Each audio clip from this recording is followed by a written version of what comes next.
నమస్కారం city news కి స్వాగతం. ముందుగా ముఖ్యాంశాలు.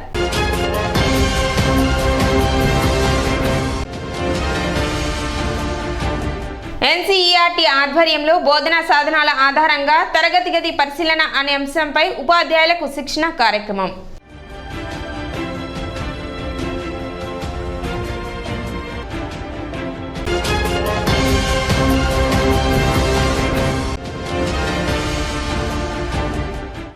రైతులకు 20,000 రూపాయల పెట్టుబడి సాయం అందిస్తానన్న ప్రభుత్వ హామీని నెరవేర్చాలి. రైతు సంఘం రాష్ట్ర సహాయ కార్యదర్శి జొన్న శివశంకర్రావు డిమాండ్.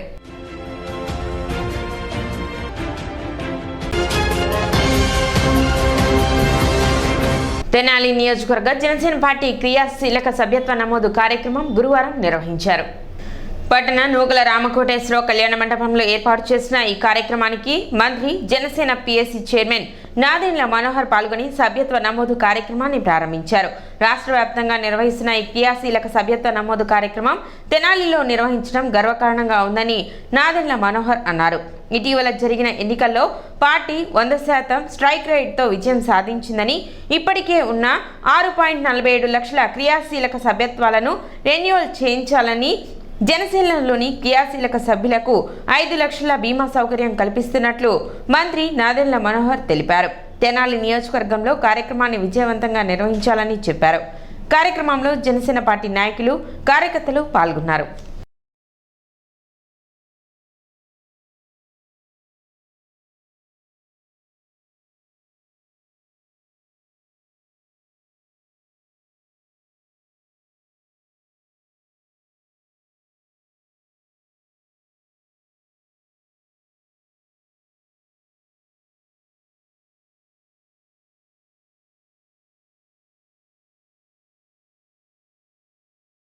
మనం కేవలం వాళ్ళకి బాధ్యతతోటి మనం వ్యవహరించాల్సిన అవసరం, వాళ్ళకు కూడా రక్షణ కల్పించే విధంగా ఉండాలనే ఆలోచనతోటి ఈ బీమా పథకం కూడా దాంట్లో రూపొందించడం జరిగింది. 5 లక్షల రూపాయలు ఏమైనా దురదృష్టకరమైన పరిస్థితుల్లో ప్రాణాలు కోల్పోతే, ఎవరికైనా యాక్సిడెంట్లు జరుగుతాయి అంటే ఎక్కువగా మనకి జనసేన పార్టీలో బైక్ ర్యాలీలు ఇవన్నీ జరుగుతూ ఉంటాయి కాబట్టి అక్కడ 50,000 రూపాయల వరకు వాళ్ళకు ఆర్థిక సాయం హాస్పిటల్ బిల్స్ ప్రొడ్యూస్ చేయగానే మనం ఇస్తాం. వందల సంఖ్యలో మనం ఆదుకున్నాం. మొట్టమొదటి చెక్ కూడా మీకు గుర్తుందో లేదో తెనాల్లోనే ఇచ్చాం. మనం ఈ కార్యక్రమం ప్రారంభం అయినప్పుడు పవన్ కళ్యాణ్ గారు ఇచ్చిన 5 లక్షల రూపాయల చెక్ తీసుకెళ్ళి మన ఎరుకులపూడిలో మన మురళి గారి కుటుంబం కుళ్ళని వాళ్ళ బ్రదర్ చనిపోయినప్పుడు మనం ఆ రోజు తీసుకెళ్ళి ఇవ్వగలిగాం. ఆ విధంగా రాష్ట్ర వ్యాప్తంగా దాదాపు 343 మందికి మనం 5 లక్షల రూపాయల చొప్పున పవన్ కళ్యాణ్ గారి చేతుల మీదుగా మనం అనేక మందికి మనం ఆదుకోగలిగాం. ఈ కార్యక్రమంతో పాటు మీరందరూ కూడా గుర్తించాల్సింది ఏంటంటే, క్రియాశీలక సభ్యత్వం అనేది ఒక బాధ్యత కలిగిన వ్యక్తులు తీసుకుంటారు. మీరందరూ కూడా ఈరోజు వాలంటీర్లుగా నమోదు చేసుకున్నారు, యాప్ డౌన్లోడ్ చేసుకున్నారు మీ ఫోన్లో. సభ్యత్వ నమోదు కోసం చాలామంది అహర్నిశలు కృషి చేస్తారు. గతంలో కూడా మన తెనాల్లో సుమారు 6,000 సభ్యత్వం చేయగలిగాం గత సంవత్సరం. ఆ 6,000 సభ్యత్వాన్ని కనీసం 12 నుంచి 15,000 వరకు మనం తీసుకెళ్లేటట్టు మీరందరూ కూడా ఒక ప్రణాళిక సిద్ధం చేసుకోవాలి. కొలిపర నుంచి కూడా వచ్చారు ఇక్కడ ఈరోజు మన మిత్రులు. కొలిపర కానీ, తెనాలి రూరల్ మండలం కానీ, తెనాలి పట్టణంలో ఉన్న 40 వార్డుల్లో కూడా ఈ సభ్యత్వ నమోదు కార్యక్రమం విస్తృతంగా తీసుకెళ్ళాలి. ఈ రోజు నుంచి 28వ తారీఖు వరకు మనం ఈ కార్యక్రమాన్ని తీసుకెళ్తున్నాం. ప్రతిరోజు మీరు సమయం వెచ్చించి ఎవరైతే వాలంటీర్లుగా నమోదు చేసుకున్నారో దయచేసి కేవలం 10, 15 చేసాం అనుకుంటే సరిపోదు. ప్రతి ఒక్కరూ టార్గెట్ పెట్టుకుని మనం పనిచేయాలి. ఎందుకంటే అనేక సందర్భాల్లో నేను చూస్తున్నాను, సభ్యత్వ కార్యక్రమం పూర్తయిన తర్వాత చాలామంది వచ్చి మాకు కూడా అవకాశం కల్పించండి, మేము సభ్యత్వం తీసుకుంటామని అంటారు. దాన్ని దయచేసి గుర్తుపెట్టుకుని విస్తృతంగా ప్రచారం చేసి సోషల్ మీడియా ద్వారా స్థానికంగా మీరు మీ మండల హెడ్ క్వార్టర్స్లో మీరు ప్రెస్ మీట్లు ఏర్పాటు చేసి ఈ సభ్యత్వ నమోదు కార్యక్రమం గురించి దయచేసి మీరు వివరించండి. ఎంత సమయం ఇవ్వగలితే అంత సమయం ఇస్తాం. వెంకటేశ్వరరావు గారు చాలా తెలివిగా బాధ్యత తప్పుకుంటున్నారు. 175లో తెనాలి నెంబర్ ఉంటే చాలా అనుకుంటున్నారు. ఆయన గుంటూరు జిల్లా అధ్యక్షుడు. అన్ని నియోజకవర్గాల్లో కూడా సభ్యత్వ నమోదు గుంటూరు జిల్లాలో బాగా జరిగే విధంగా తెనాల్లో అద్భుతంగా జరగాలి. ప్రత్యేకంగా మిమ్మల్ని అందరూ కూడా నేను రిక్వెస్ట్ చేసేది ఏంటంటే, ఒక్కసారి మీరు ఆలోచించండి. ప్రజలు ఎందుకు మనపైన అంత నమ్మకం చూపించారు, ఎందుకు మనని ఎన్నుకోవడానికి ముందుకు వచ్చి పాపం నిలబడి మరి ఓటేసి అన్ని గంటలు ఆలస్యమైనా కూడా అది రాజకీయ పార్టీల్లో ఎవరికి కూడా ఆ విధంగా అంత ఆదరణ రాదు. జనసేన పార్టీలో మనకున్న బాధ్యత ఈ రోజున కూటమిలో భాగంగా మనం భారతీయ జనతా పార్టీ, తెలుగుదేశం పార్టీతో చేసుకుంటూ వెళ్ళడం కాదు, ప్రజల నుంచి స్వచ్ఛందంగా, ప్రజలే స్వచ్ఛందంగా వచ్చి మేము జనసేన పార్టీ సభ్యులం అవుతాము అని చాలా ప్రాంతాల్లో ఎప్పటి నుంచో అడుగుతున్న దాని మీద ఖచ్చితంగా 10 లక్షలు అవుతుంది అనే ఒక నమ్మకం అయితే ఈ సంవత్సరం ఖచ్చితంగా ఉంది. మరి ముఖ్యంగా చెప్తున్నాను, ఇక్కడ ఉన్నటువంటి నాయకులందరికీ కూడా ఒక జిల్లా అధ్యక్షుడిగా నేను మిమ్మల్ని కోరుకునేది ఏంటంటే, ఖచ్చితంగా మన జిల్లా నుంచి 1,00,000 సభ్యత్వాలు చేయాలి. మనం జనసేన పార్టీ ఆఫీస్ ఉంది మన జిల్లానే, ముఖ్య పాత్ర పోషిస్తున్నటువంటి పార్టీలో ఉన్నటువంటి వ్యక్తి మన జిల్లానే. ఇన్ని విశిష్టతలు ఉన్నప్పుడు ఖచ్చితంగా మనం మన జిల్లా నుంచి అత్యధిక సంఖ్యలో సభ్యత్వాలు కూడా చూపించాలని చెప్పేసి ఇక్కడ ఉన్నటువంటి నాయకులందరూ కూడా నేను కోరుతున్నాను. ఇట్లానే తెనాలి నియోజకవర్గం నుంచి కూడా మీరందరూ ఇది ఒక ఛాలెంజ్ టాస్క్లా తీసుకుంటారో, ప్రెస్టేజ్ ఇష్యూలా తీసుకుంటారో, రాష్ట్రంలో అత్యధికంగా ఏం చెప్తాం, మన 175 నియోజకవర్గాల్లో ఫస్ట్ ప్లేస్లో ఉండే విధంగా ఈ నియోజకవర్గంలో మీరందరూ కూడా సభ్యత్వాలు చేసే కార్యక్రమానికి నడుము మిగిస్తారని చెప్పేసి మనందరం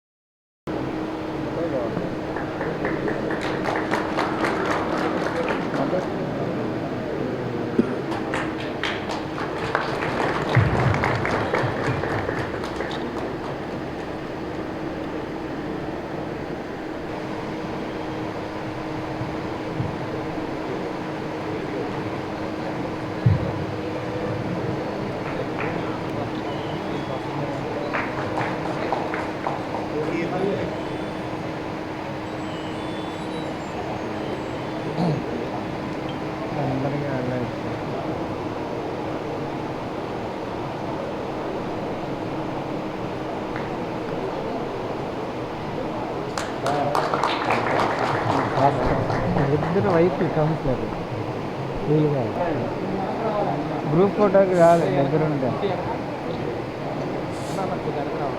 మనవాడికి అడ్డం వస్తుంది.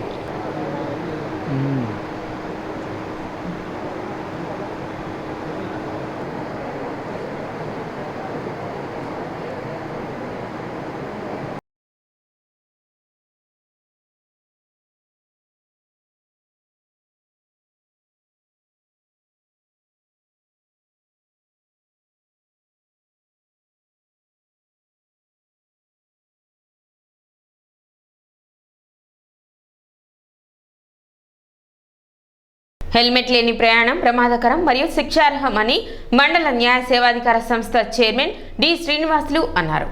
మోటారు వాహనాల సంబంధిత చట్టాలపై అవగాహన సదస్సులో భాగంగా తెనాలి మండల న్యాయ సేవాధికార సంస్థ ఆధ్వర్యంలో హెల్మెట్ పై అవగాహన ర్యాలీ నిర్వహించారు. ఈ ర్యాలీని ముఖ్య అతిథిగా పాల్గొని శ్రీనివాసులు ప్రారంభించారు. తెనాలి కోర్టుల ప్రాంగణం వద్ద నుండి ప్రారంభమైన ఈ ర్యాలీ పట్టణ ప్రధాన వీధుల్లో కొనసాగుతూ హెల్మెట్ పై ప్రజలకు అవగాహన కల్పించారు. ప్రతి ఒక్కరూ విధిగా హెల్మెట్ ధరించాలని తెలిసినప్పటికీ అనేక మంది ప్రజలు బాధ్యతారాహిత్యంగా వ్యవహరిస్తున్నారని, ఇది ప్రమాదాలకు దారితీస్తుందని శ్రీనివాసులు తెలిపారు. దీనిపై అవగాహన కల్పించేందుకు ఈ అవగాహన ర్యాలీ చేపట్టినట్లు చెప్పారు. కార్యక్రమంలో principal senior civil judge M Sridhar, principal junior civil judge A Pavan Kumar, రెండవ అదనపు junior civil judge P Rajasekhar, bar association అధ్యక్షులు Betala Prabhakar, secretary Haridas Gaurishankar, one town CI Dasaratha Ramaiah, MVI రాఘవరావు, పాఠశాల విద్యార్థులు పాల్గొన్నారు.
ఈరోజు ముఖ్యంగా ఈ కార్యక్రమం చేపట్టడం అనేటువంటి ముఖ్య ఉద్దేశం ఏమిటంటే,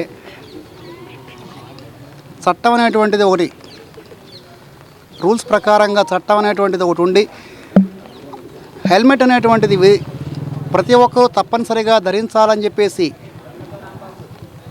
అది లేకపోయినట్లయితే జరిమానాలు విధిస్తారని తెలిసినప్పటికీ కూడా అనేక మంది ప్రజలు బాధ్యతారాహిత్యంగా హెల్మెట్ ధరించడం లేదనేటువంటిది చాలా అనేక యాక్సిడెంట్లకు మరియు ప్రమాదాలకు దారితీస్తున్నది.